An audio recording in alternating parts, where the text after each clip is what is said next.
Well, we've always had a mechanism where people in financial hardship could access their super early.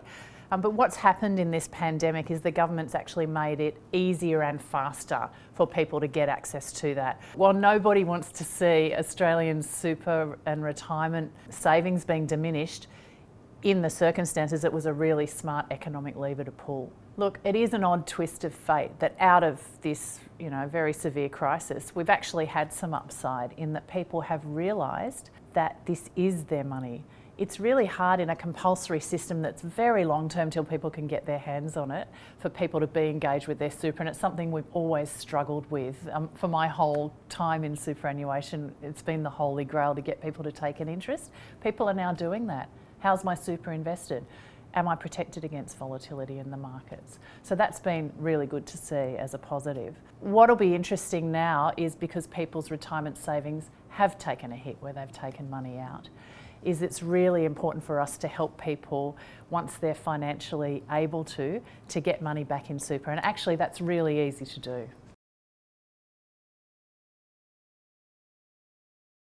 Look, it's a $3 trillion system and the numbers are significant across all super funds. At BT, we've paid out money for more than 100,000 members and it's about $800 million.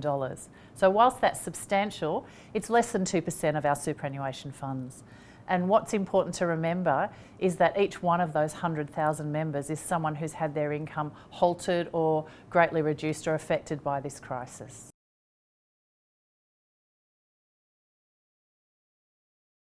What's been interesting is looking at who's used the early access scheme.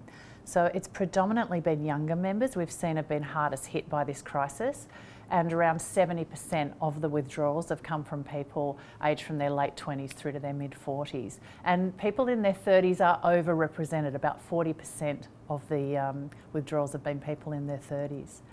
What's interesting as well is men have been overrepresented. A lot more men than women have taken out early release monies.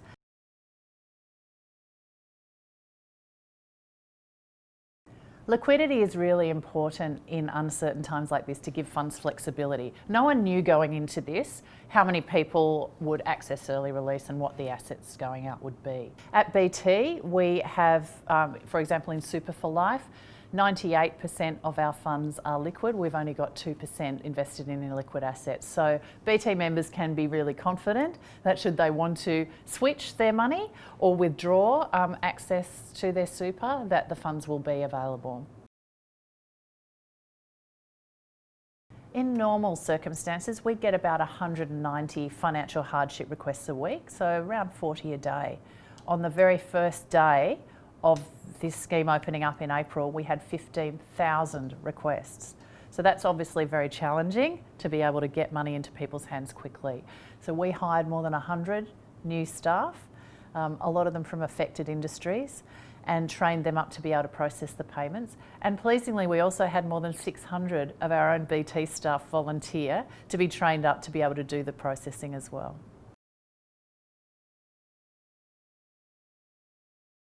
More than 80% of people who've requested early release from BT are invested in our life stage investment options.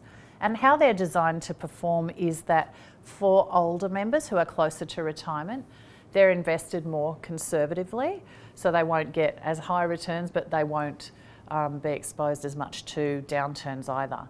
For younger members who have a lot longer until retirement, they're invested more aggressively, so they have more growth assets, more shares and things like that.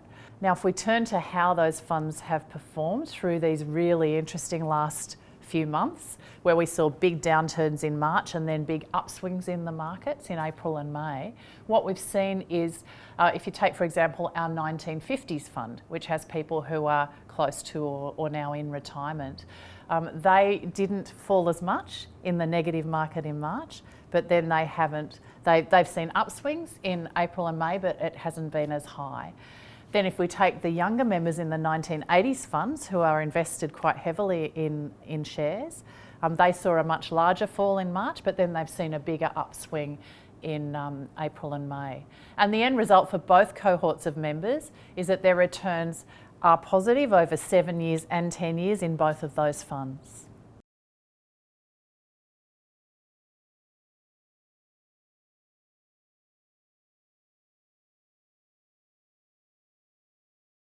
Look, there's no doubt that the super industry has played a key role in getting money back into people's hands at this really vital time. So absolutely.